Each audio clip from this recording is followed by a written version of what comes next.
Īsti nacionāli jau ir tikai Rīgas represēto biedrību. Līdz ar to mēs vienmēr esam gājuši kopā ar Rīgas biedrību. Kur iet jau 20 gadus? Lapiņkungs, jā.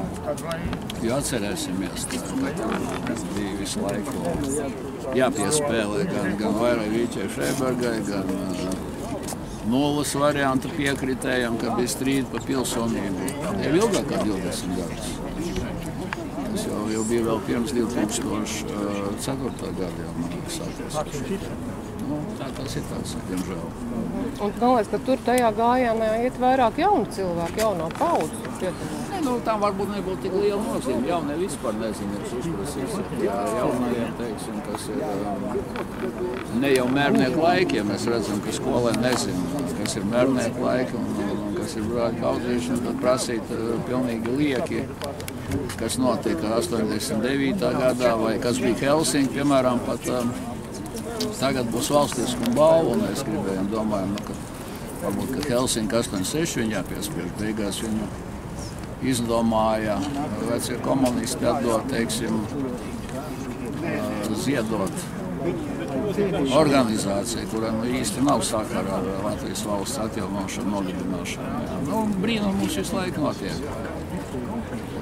Tā jau mēs varam līdz 39. gadam aiziet. Viss stāsta, ka 40. gada 17. jūnijā, bet man kaut kā atmiņā ir tie virsnieki, kas saka, ka viņi bija 39. gadā piespiest sagaidīt PSRS karaspēku un ka orķestriem bija jāspēlē PSRS himnu pie robežas. Tas bija oktobris, 39. gada, kad tā okupācija sākās.